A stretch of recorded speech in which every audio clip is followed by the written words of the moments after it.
Hey guys, welcome to episode 4 of my Bipolar Coaster. I had a lot to say today. Well, I've come up with a lot to say since my last episode, which was 3.5. And I am trying this whole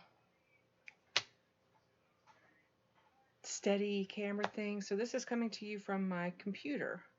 I apologize for any lighting sources that may be crappy or anything like that. I really tried, okay? So, I had quite a bit to say today. First thing is I have a confession to make. I am in the middle of a self-sabotage episode, and I don't like that. In May 31st of 2018, I went under operation for gastric sleeve surgery. And it was successful, as I've talked about before. I've lost 160 some odd pounds. But for some reason, lately, I have not been staying with my diet. And I can't help but wonder if it's because I don't feel that I deserve to have that kind of body or that kind of lifestyle or whatnot. Now, I honestly did this for my health. Um, don't get me wrong, going to Walmart and buying clothes instead of having to go buy Torrid and Lane Bryant at a much higher price. Yeah, Torrid and Lane Bryant, I'm calling you out. Is great. Being able to move better, oh my God, is great. Being able to walk my dogs around my neighborhood is awesome. Oh, by the way, I promised pictures of the dogs. Hang on. And since I'm on my computer, I can actually pull them up on my phone. Yeah, I know this is not the standard way of doing things, but I can't help myself. Oh, y'all don't want to see that picture. Yeah, you don't want to see that picture. I'm not going to show you the Husky Heine pictures that I take. But I do think that hashtag Husky Heine, or I'm sorry, Heinecam, hashtag Heinecam needs to be a thing.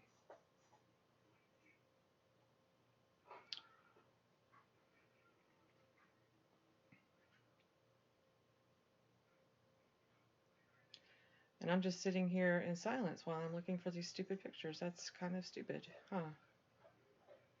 And I'm not finding them. The one I want. Okay, here's one. This is the baby.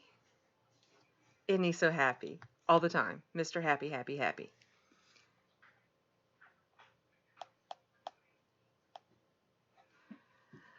This is my girl with the wonderful Quick Trip cup in the back. Thank you, husband one. And you guys get to see how messy my house is. So anyway, I love being able to walk my dogs around my neighborhood without running out of breath and having to stop in the middle of my walk. And it really bothers me that I'm sabotaging myself and I can't figure out why I'm doing it. You know, it's really pissing me off. I have a therapist appointment today, so I am going to bring it up. Okay. I saw the lighting source over here, so I was like, maybe I should change that. Anyway, I have a therapist appointment today, so I'm going to bring it up again because I just can't figure this out. Lucy just walked by. So, if any of you guys have ideas, please comment. If you know me personally on Facebook, please shoot me a message. I really don't know. With bipolar disorder, I have discovered a number of things about myself. And one of those things is that I have extraordinarily low self-worth and self-esteem. That's one of the reasons I've been wanting to do this web series, is because part of my depression well, okay, all of my depression is when my shadows attack my self worth. When I have a bad shadow day, and I'm getting very personal here, so if you don't want to hear this, if you know me in person, this might be a little too much, but it's honest, it's raw. I'm not gonna lie. I told you guys that I will not censor myself. I told you guys that this is going to be an honest thing, and that we're gonna do this the way that what it needs to be done. Anyway, when my shadows appear, which is usually my PMS day, because I am a woman and hormones do play a role in women for depression. They honestly do. Any woman out there can attest to this. Any psychologist can attest to this. Any psychiatrist can attest to this. It is scientific fact. Hormones do play a role in depression. For men, there has been a hormone cycle discovered, so I do not doubt that there is a hormone role in your depression as well. But my shadows will show up. And my shadows will attack my self worth. Those are the days that I feel like I'm not a good mom to my pets. And they're the days that I don't know why my husbands are with me. And they're the days that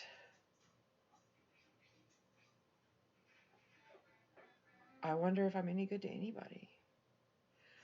9 times out of 10, if I'm already depressed if I'm already in a depression,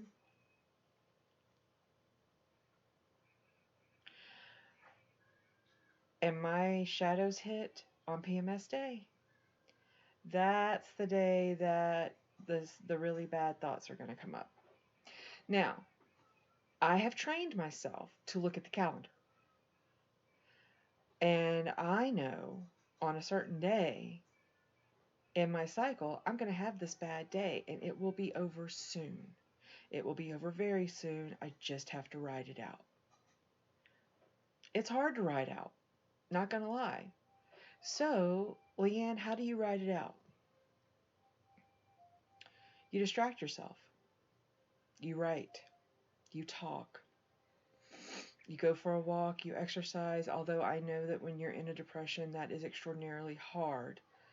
So, what you do is you have a buddy. You have a person. Yes, I totally referenced Grey's Anatomy. I'm sorry. But you have a person. And you tell this person, hey, most likely around this time, I'm going to be really depressed. And I need you to come over and say, hey, let's go for a short walk. You always have the option to say no. And that person does not have the right to push you. So make sure that you set that boundary. But have that person.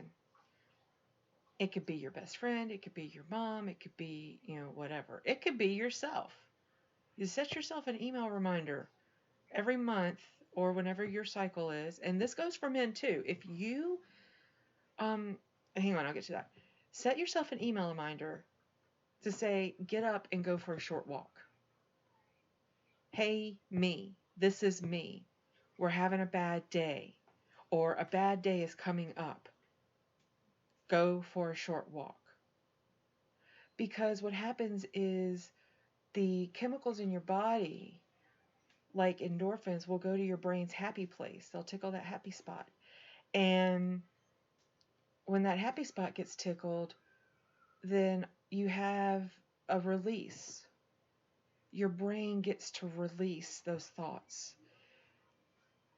While it's not giving the thoughts a voice, it is giving them a way out. Think of the shadows as toxicity, and you're working this toxicity out of your system. You're basically giving your brain the chance to take a leak. Now, men, if you will go through the month, Morgan, I'm not letting you out right now. You have just been outside. I'm not doing this. We're not playing this little game. Men, if you have a depression, Go through 1 month and track your days. See if your days are good days, bad days, good days, bad days. See if there's a pattern. Sometimes there is, sometimes there isn't. But if there is, you have a way to build a coping mechanism to help you with days that you're in a depression. It is okay to do this. Even if you're a manly man, macho guy, totally do this. It helps. It really does help. I know that it's hard. And as I said before, it's going to be hard. But in the end, it's worth it. I promise. I had a question. Actually, I need to go back to my 3.5 video when I was talking about HR. I wanted to make it personally clear, or excuse me, I wanted to make it extraordinarily clear that I was not personally attacking my HR rep in particular. When I was talking about the confidentiality of an HR meeting and the ability to, that confidentiality being violated, you can bring a lawsuit against that person. I was not saying that I was going to bring a lawsuit against my HR manager because I'm not. She's great. Okay? So, just just wanted to clarify. Had a question in one of my last videos of how do you use food as a coping mechanism? Well, we're going to go back to that happy spot in the brain.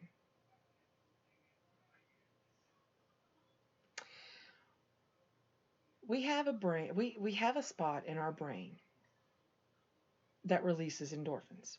Endorphins make us happy. Happy people don't just go off the deep end. Well, sometimes they do, but Anyway, what happens is we find something. If you've ever heard of runner's high, and I'm sure everybody has, if you haven't, Google it. Those endorphins get triggered and released, and they make you feel good. It's why alcoholics drink. It's why addicts use. In the beginning, eventually your body becomes dependent on the chemicals that the alcohol or narcotics provide. That's why when you detox, you get what's called the DTs when you shake and stuff. It's why opioid users use opioids. It's why compulsive overeaters eat. Sugar is 1,000 times more addictive than heroin. And you can look that up. Again, scientific fact. I may be exaggerating it a lot, maybe. I don't know. But I do know that doctors have come out and said sugar is more addictive than heroin. And it is. If you go online, you'll read blog after blog after blog of I gave up sugar and this is how my life changed. It's so hard to get rid of sugar because it is in literally everything. Go look at a box of crackers. Why is high fructose corn syrup in crackers? Seriously. Go look at, a box of cereal. I learned that when I cut out cereal, my weight dropped because the sugar that I was getting dropped and the calories dropped. It's really hard to measure cereal because let's be honest, cereal serving sizes are half a cup. Come on. Ain't nobody gonna eat half a cup of cereal. You know it, and I know it, that you're gonna have a bowl of cereal, and you're not gonna measure it, and then you're gonna have milk, and you're not gonna measure that either, and there's your cereal, okay? And then you drink the milk out of the bowl. Well, some of us do. Some of us find that disgusting. I am a bowl milk drinker. A milk bowl drinker. You know what I mean. Anyway.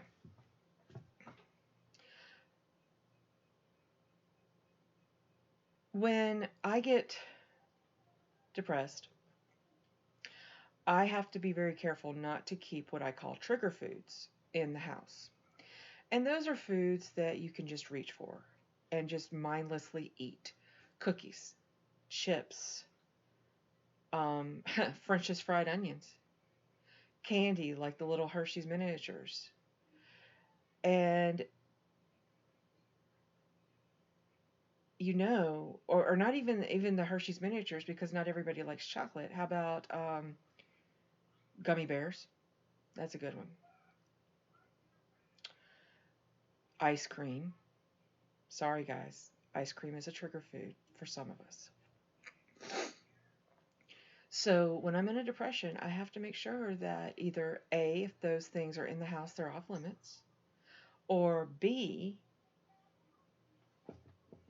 sorry, my work computer just went, okay, or B, they get out of the house, or C, the husbands recognize that I'm in a depression and have to put on their brave big girl panties and tell me, hey, think you're in a depression, stop eating that.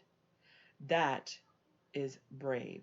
That is hard, because you don't want to tell a person who's had trouble with their weight all their life and has been judged on their weight all their life that you're eating something bad, you need to stop. It can go very badly. However, the husbands and I have talked about this, and I gave them the go ahead to do that. It is okay to have a serving of gummy bears. It is okay to have a serving of Hershey's miniatures. It is okay to have a serving of chips or cookies. A serving. It is not okay to sit down with a bag of Oreos and eat the whole goddamn thing. I know. I've done it. I am not chastising anybody. I am telling you what is and isn't okay. Because if you eat a bag of Oreos, you have basically eaten enough that your body can't process that much food in one day. And then you feel bad. So it's a cycle. You feel bad, you eat to feel better, you get your little endorphin high for about 5 minutes, and then you're like, oh my God, why did I eat that? I just ingested so many calories. I'm never going to be able to lose this, blah, blah, blah, blah, blah. And then you feel bad again. And then you eat again. And then you get your little happy high. And then you feel bad. Really shitty cycle. And I cannot speak for alcoholics or addicts of any other kind, but my conjecture is that they get that cycle too.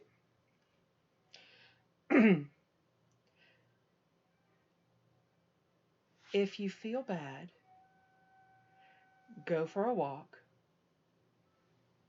get a little bit of a high, that happy place gets tickled. You don't feel bad. Logic, right? Okay. Hard, yes, that's why I'm saying start a support system. Again, another very difficult thing. I talked in my first video about people being ashamed of their mental illness, and that you don't need to be ashamed, but that doesn't keep you from being ashamed. When you have an illness of any kind, sometimes some of us feel like we're less than a stronger person. I felt weak, personally. I felt like I was a weaker person because I had a depression, and there were so many people out there that had things worse than me. I have an illness, okay? I have an illness in my brain. The CPU of my entire body has an illness. All right? If I had a physical illness in my heart, well, you can't see me do this. Physical illness in my heart, people, or the perception is people would understand better. But having an illness in your brain is kind of hard to comprehend. Sometimes it doesn't compute for other people. I had to learn that having an illness in the CPU of my body is a very serious thing, because my body, my CPU doesn't fire off the right signals to the rest of my body. You know, oh, okay, so my CPU is telling my stomach that I'm hungry when I feel bad. No, I'm not hungry. I'm not hungry. I feel bad and I want to feel better. So my CPU, sneaky little fucker it is trying to send hungry signals to me, and it works. But what it's really doing is trying to get that endorphin rush to feel better, to fight the shadows.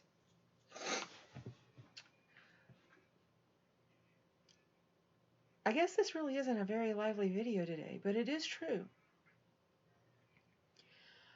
I want you guys, if you're watching this and you've made it this far, I want you to think about it. Again, I'm not chastising anybody. I'm not telling anybody they're wrong for eating anything. Unless you sit down with an entire bag of Oreos or Chips Ahoy or, want to insert whatever here and eat the whole thing. And I say that because if you have a serving and you feel like you need more, you can always go back for more. Okay, does that make sense? So you don't have to take the Oreos with you to your favorite comfy favorite comfy chair and be in your comfy pants, because if you do, it's so easy to reach and eat. And by the time you realize what's done, half the bag is gone and you're like, oh shit. But if you take 4 cookies, which I think is about a serving is 3, but I'm really anal about even numbers, so I take 4. You take 4 cookies with you. You have those 4 cookies. Eat them slowly. Taste the chocolate, taste the ingredients in the cookies. And then sit for 20 minutes after you finished. And if then that 20 minutes you feel like you need another serving, go get 4 more cookies. At least you have given yourself the chance to say, you know what, brain, you've had enough. You control your brain, or there's a part of your brain that controls the part that wants the little happy spot tickled. You can say it's enough. You can tell your brain that it's enough. And then you can pick up a book and read, or go for a walk, or watch your favorite TV show, but no sad shows if you're in a depression, because that's just going to make things worse. It is okay to tell your brain no. It really is. It is okay to say, you know what, brain? We're not going to do that today. Fuck off. It's okay to tell your shadows to fuck off. You know what, shadows? I don't want to listen to you today. Fuck off. It's freeing to tell your shadows to fuck off, because it feels like they have so much control of you so much of the time that when you realize, hey, you don't have control of me. It's like beating a bully. It's like beating your own version of your bully. Okay? So, my friend, my bestie, and I are starting a business. I'm very excited about this. No, I'm not going to give the name. Not on here. Maybe I'll do the shameless plug in a later video, but not right now. I am excited. I'm super excited. My bestie did an extremely wonderful thing for me. She saw that I was getting very excited over a lot of things at once. And she said, Leanne, are you manic right now? And I had to stop and think. Yeah, I was manic. I was manic, but I was not out of control manic. I was excited manic. I was, let's get this done. I'm ready to get started and get it all done manic. Out of control manic can be dangerous. Everybody knows this. Anybody who lives a bipolar knows this. Out of control mania is when you go and you buy shit that you don't need. Guilty. Out of control mania is when you start 3 different projects that you don't finish. Out of control mania is when you start fights for no reason. Mania does not always mean that you're happy. It's very it's as complex as depression is.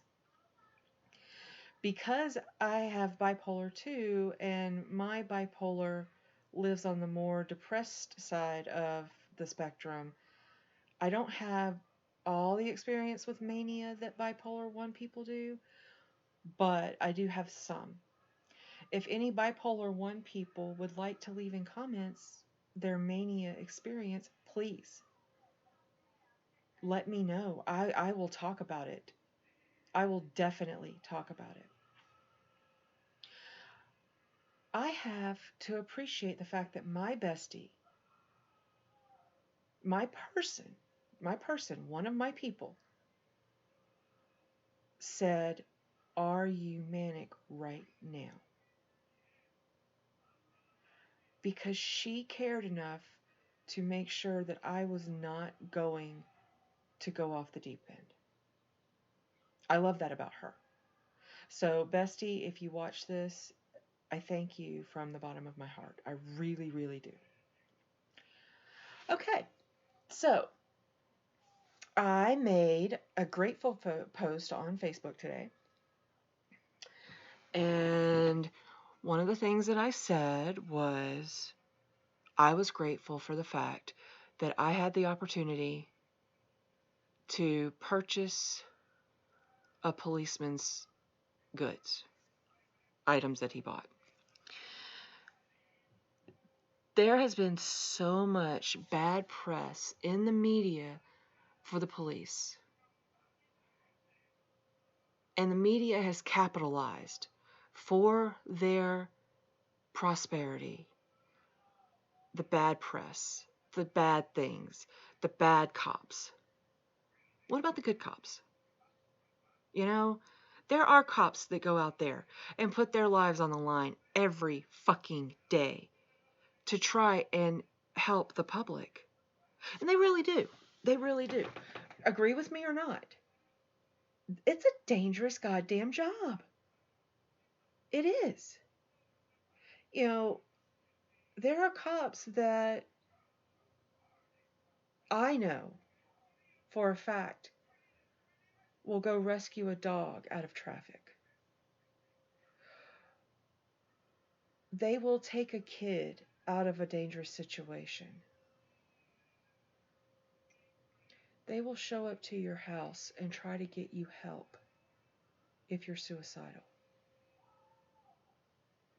They're not always good at bedside manner, but that doesn't make them a bad cop.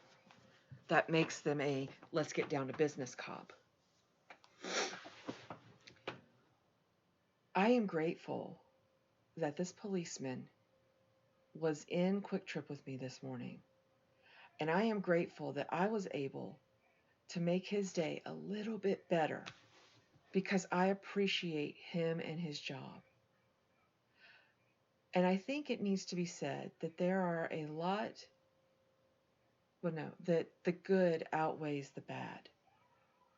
In the end, it's a job and they're just trying to do their job. Even when they pull you over and give you a ticket for speeding, okay? You know you were speeding. Come on, don't be a dick. You know you were speeding. Everybody speeds. Now the cop can be a dick because they pulled you over for 5 miles over, and yeah, that's kind of a dick move, but technically, in the letter of the law, you were speeding and you know it. Okay?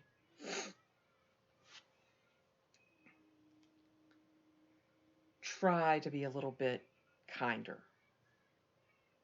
Even if you have a problem with the popo as a whole. Yeah, I'm a white girl and I said popo. I totally did.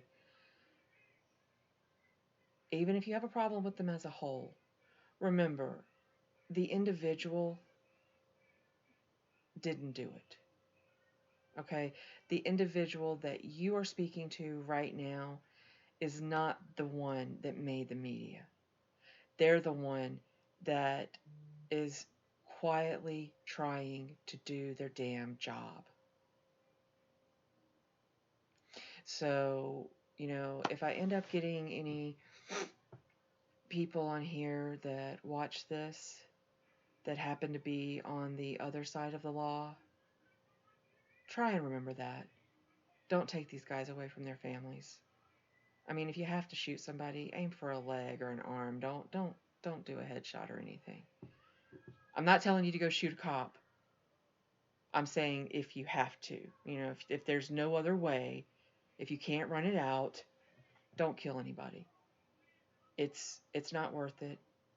It's not worth it for you, and it's not worth it for them. And it's not worth it for your karma, honestly, if you want to look at the selfish reason about it, because, come on, who wants to spend the rest of their lives in goddamn jail? It ain't pretty.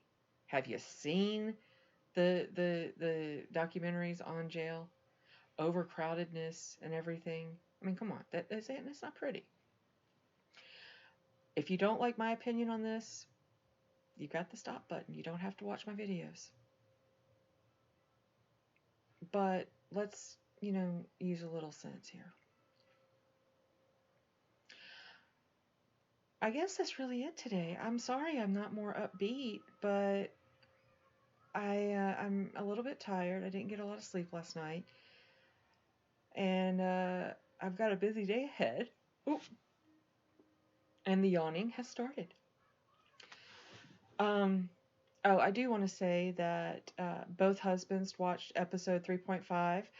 Both husbands laughed heartily at me putting them on blast for their bullshit with the trash, and they both called me an asshole. But they also said I was right. Of course I'm right, I'm the wife. Now, I will be honest, when I am wrong, I do apologize. Damn it. And when they're right, I admit it begrudgingly. Damn it. Okay, try to show a little kindness today. It doesn't hurt to be kind to somebody. And it actually does make you feel better. It gives you this happy, it tickles your happy spot to be kind to somebody because they smile.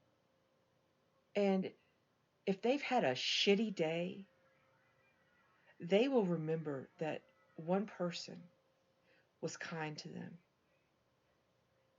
Believe it or not. And that person was you. And that feels awesome. That happy spot gets tickled. As always, if you're depressed, you're not alone. Do the hard thing. Reach out. Reach out to your person. Reach out to your parents or your family and say, I am depressed. I'm having the bad thoughts. Again, I will put the National Suicide Hotline in the description of the video because that's really all I put in the video, because every one of my videos is the same thing. I'm talking about nothing but shit that comes up in my head that I think might be interesting to people. I don't know. Talk. Pick up your notebook. Write. Get a special pen. I've got a special pen. I can find it. I know it's over here. Ah, there it is. I have a special pen. This is my special pen. This is my pen that I write with. Okay? Write. Talk. Go for a walk. Let your brain take a leak. Or take a giant crap. Because you know what? Sometimes a short walk can turn into a longer walk. And when you take a longer walk, your brain's taking a crap. Oh, hang on. Hey, let me call you back. I'm actually in the middle of giving you a shout out on my show. I'll call you back in a minute. All right. That was the bestie. Speak of the devil. She always has the best timing. She always calls me when I'm in the middle of something, or when I'm on the phone with my boss, or I'm on the phone with my mom. Anyway, let your brain take a leak. Let your brain take a crap. Let your brain vomit. When you're writing, that's called brain vomit. Well, in my world, it's called brain vomit. If none of that works, 24 hours. Okay, guys? What is 24 hours going to hurt? 24 more hours. Sleep. If you have to get through that 24 hours with sleep, sleep. Call the hotline. Don't use a permanent solution for a temporary problem. You can get through it. Use your coping mechanisms. Reach out. I am also in the middle of researching, because I know they're out there, live chats for people who are having depression issues or mania issues or feel suicidal. So I would definitely start putting those in my video descriptions as well, because I know that picking up the phone is shitty. I know that picking up the phone can be very shitty and very hard, and it can be easier to do this behind a computer screen. And it really can. Or your phone. I got this. You can do it, guys. If talking doesn't work, if writing doesn't work, if you can't get up and go for a walk, give yourself 24 hours. Sleep. Watch TV. Watch a comedic show. They have comedians on Netflix that do specials. Try and laugh. Okay? Try and laugh. 24 hours. Give yourself that 24 hours. Because that 24 hours can change everything. And if it doesn't change everything, okay, it was 24 hours. It was one day. Anyone can make it one more day. Anyone can make it one more minute. You can make it one more minute. Then you can make it 2 more minutes. And sometimes you have to count the minutes. And that's okay. All right? Do a good deed today. Do an act of kindness today. Make yourself laugh today. Go pet a dog. Go pet a cat. Do not go pet a skunk. They will spray you, and it's not pretty. As always, I really, truly care about you guys. Please. National Suicide Prevention Hotline. Numbers in the comments. Okay? All right. I guess I should get to work, and since this is the before work edition, Michelle, and yeah, I'm calling you out. Please, please, please. Shh. All right. Guys, have a great, great day. And I will see you next time on my Bipolar Coaster. The conductor is ending the ride. Have a good one.